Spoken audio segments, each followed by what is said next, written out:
topik agak menarik ini. Ya, sememangnya bagaimana pengalaman kerja anda boleh digunakan untuk membantu anda mencapai satu tahap penguasaan ijazah ataupun sarjana yang lebih tinggi untuk membantu anda mendapat mungkin imbuhan gaji yang lebih daripada bos masing-masing. Itulah itu yang kita cari kan. Itu yang utama ni tu. Okey, jadi kita nak bercakap berkenaan dengan program ini dipanggil sebagai APEL. Kita bersama dengan Profesor Insinyur Dr. Khairul Saleh bin Muhammad Sahari selaku Timbalan Ketua Pegawai Eksekutif Jaminan Kualiti Agensi Kelayakan Malaysia MQA. Dr. Khairul, apa khabar selamat pagi? Selamat pagi. Okey. Pengenalanlah, terus saja pengenalan berkenaan dengan APEL ini, silakan. Please upsell APEL. Okey. Wow. Okey. Terima kasih Terence dan Shu. So sebenarnya di bawah Kementerian Pengajian Tinggi, di bawah Agensi Kelayakan Malaysia, kita ada satu produk ataupun servis yang kita berikan kepada warga negara Malaysia, terutamanya yang tidak berpeluang untuk mendapat pendidikan formal, contoh dia tercicir daripada sekolah ataupun yang pergi sekolah tetapi result SPM-nya mungkin kurang memberangsangkan. Dia tidak dapat melanjutkan pengajian ataupun mungkin disebabkan kemiskinan, ya. So dia perlu mungkin kita berikan laluan alternatif yang kita berikan melalui APEL ini. So APEL ini sebenarnya adalah akreditasi berasaskan pengalaman pembelajaran terdahulu yang mana kita gunakan pengalaman kerja, pengalaman dia secara informal, non-formal, ia tidak melalui kursus-kursus pengajian di universiti ataupun institusi pengajian tinggi. Dia boleh masuk ke program-program pengajian yang diminati ataupun mendapat pindah kredit ataupun yang terkini produk kita ada boleh terus mendapat laluan ke penghujung pengajian. So ini yang kita panggil APEL, yang kita ada 3 jenis APEL, iaitu APEL A untuk akses, untuk kemasukan, APEL C untuk pindah kredit dan APEL Q untuk penganugerahan kelayakan. Okey. Tadi kita nampak ada gambar Syahrir Salahuddin, ada Naim Daniel tadi. Jadi ini mereka yang menggunakan APEL ini. Ini sebenarnya kita sedang nak promosikan Hari Terbuka APEL. Kita akan adakan Hari Terbuka APEL pada 6 hari bulan ni, minggu depan ni, hari Rabu, bertempat di Balai Ketibaan KL Central. Daripada 8 pagi sehingga 6.30 petang. Kita ada pelbagai pengisian, kita ada perkongsian daripada calon-calon APEL sendiri, berkongsi pengalaman macam mana mereka melalui APEL, termasuk juga mungkin saudara Syahril Salahuddin, sebab beliau juga adalah merupakan seorang lulusan daripada APEL. Ya? Dan kita ada juga ikon-ikon APEL, kita ada persembahan daripada ikon-ikon APEL, kita ada juga, kita jemputlah artis-artis tempatan kita, Naim Daniel, Bang Fiz, untuk juga bersama-sama memeriahkan lagi acara. Yang mana acara ini akan disempurnakan oleh Yang Berhormat Menteri Pengajian Tinggi, Yang Berhormat Datuk Seri Dr. Nuraini Ahmad.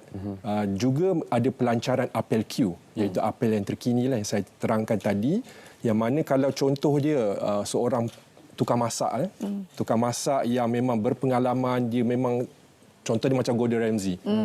Tapi dia tak ada kelayakan formal. Sebab dia belajar tu mungkin melalui apprenticeship, dia belajar daripada sifu, dia belajar sendiri, tetapi dia dah boleh masak segala jenis makanan. So kalau katakan dia nak dapatkan kelayakan, contohnya sarjana muda culinary, seni culinary, apa yang dia boleh buat, dia boleh melalui program APEL Q. Yang mana kita akan nilai ilmu-ilmu, pengetahuan beliau, dan kalau didapati sesuai, beliau akan boleh masuk ke program, contoh dia Bachelor in Culinary Arts tadi, dan dia masuk sehingga ke hujung. Dia bukan masuk di depan bersama-sama pelajar lain, dia masuk sehingga ke hujung, mungkin ke semester akhir, mengikuti kursus mungkin capstone yang kita panggil, mungkin dalam bentuk projek tahun akhir. Dan bila dia lulus, dia akan dapat scroll ijazah yang sama seperti pelajar-pelajar biasa. Wow, menarik ni. Jadi berapa bidang yang ditawarkan dalam APEL, terutama sekali apel Q tadi yang menarik minat saya secara peribadi sebenarnya. Okay, apel Q ni sebenarnya baru kita lancarkan pada tahun 2021, Terence. Kita ada 6 institusi sekarang yang dah pun masuk ke dalam apel Q ini. Termasuklah swasta dan juga awam. Kita ada UKM, kita ada UPSI, kita ada juga Open University Malaysia, SEGI University, HELP University, dan juga ASIAI University. So ijazah yang ada setakat ini ada 13 keseluruhannya, termasuklah DBA, Doctor in Business Administration, MBA pun ada. Kita ada juga contoh dia di peringkat diploma pendidikan awal kanak-kanak. Contoh dia kalau cikgu-cikgu yang mana mungkin dia pengasuh taska, tadika tetapi tak ada kelayakan. Mereka boleh juga melalui laluan ini untuk mendapat kelayakan diploma yang formal. Tadi dikongsikan untuk apel Q ni perlu menjalani sekurang-kurangnya kos yang terakhir, semester terakhir. Jadi bila kita nak laksanakan program terakhir ni akan melibatkan peruntukan sedikitlah. Adakah peruntukan itu perlu ditanggung secara peribadi ataupun mungkin ada bentuk bantuan yang akan diberikan, bagaimana? Okey, kita sebenarnya di dalam kita menetapkan apel ni sebenarnya terpulang kepada institusi masing-masing. Macam mana dia nak charge calon-calon apel ni. MQA kita lebih kepada kita menyediakan polisi dan dasar.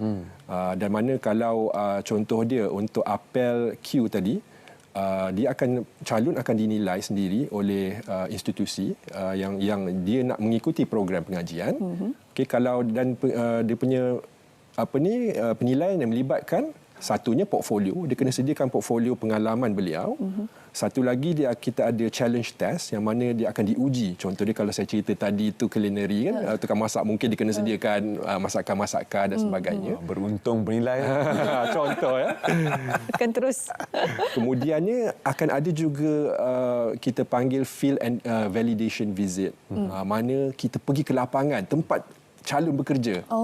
Nak tengok betul sahih ke tak dia ni bekerja di situ dan pengalaman yang didapatinya. Dan jika didapati sesuai, semua ni dilulus penilaian ini dan kemudian beliau akan boleh masuk ke program pengajian tersebut yang saya kata tadi di hujung. Kemudian perbincangan seterusnya bersama dengan institusi, pembayaran ke apa semua untuk masuk semester berapa. Dia akan masuk ke hujung dan proses penilaian daripada awal tadi akan dibimbing oleh institusi tersebut. Maksudnya dia akan ada penasihat, dia akan ada penilai yang dilantik di kalangan pensyarah daripada dalam dan luar universiti. Takat ni macam mana sambutan? Saya rasa sangat memberangsangkan. Universiti yang paling banyak dipilih sekali? Saya rasa ia bergantung kepada program. Program DBA saya rasa antara yang paling laku, DBA dan MBA. Memandangkan ramai yang berkecimpung dalam bidang bisnes dan juga pengurusan. So saya rasa dua tu memang lakulah. Untuk para pelajar yang baru saja mungkin telah memilih jurusan masing-masing sebab keputusan SPM sudah pun keluar, jadi ada yang sudah pun memilih jurusan masing-masing. Adakah mereka boleh gunakan diploma ataupun ijazah untuk melanjutkan pelajaran setelah tamatnya pembelajaran terus bersama apel ataupun perlukah mereka ada pengalaman bekerja terlebih dahulu? Okey, terima kasih Terence. Sebenarnya apel ni dia macam saya terangkan awal tadi, dia untuk membantu kiranya orang-orang yang mungkin dia tiada peluang, dia mungkin tak cukup syarat untuk menyambung ke peringkat yang seterusnya. So contoh kalau kita ambil untuk apel Q ni memang contoh dia memang kita tengok purely on pengalaman. Tetapi dia ada tahun-tahun pengalaman yang berkaitan. Contohnya kalau pihak kedoktoran, pihak peringkat paling tinggi, dia ada sekurang-kurangnya 25 tahun pengalaman dalam bidang. Tambah lagi 8 tahun. Sampai ni rambut pun sudah tak ada apa macam. Selamat maju jaya Terence. Saya sokong dari belakang kalau ada rezeki. Okey, jadi mungkin di kesempatan ni Prof. Dr. mungkin boleh kongsikan bagaimana cara untuk mereka mendaftar program apel ni. Okay. So sebenarnya boleh layari website kami www.mqa.gov.my ataupun yang itu yang kita nak promote ni hari terbuka apel ni. Kami akan berada di KL Central Apple bersama-sama dengan bukan sahaja MQA tetapi juga dengan institusi yang terlibat. Kita akan ada 8 institusi yang saya sebutkan menawarkan program Apple Q. Kita ada juga daripada Politeknik dan juga College Community. So kita akan ada mereka bersama dan mereka ini calon-calon boleh terus tengok berhubung dengan mereka di sana dan boleh dan juga boleh mendaftar di sana terus kalau perlu. Jadi sekiranya berminat turunlah sendiri untuk melihat apakah antara kursus yang ditawarkan. Mungkin ada yang memang kena dengan apa yang sedang anda usahakan sekarang dan boleh terus memohon di KL Sentral nanti. Terima kasih Prof. Dr. Khairul bersama kita hari ini untuk berkongsi berkenaan dengan program Apel ini. Kalau anda berminat boleh layari laman sesawang MQA untuk mendapatkan maklumat lanjut berkenaan dengan segala variasi apel yang ditawarkan untuk anda di luar sana.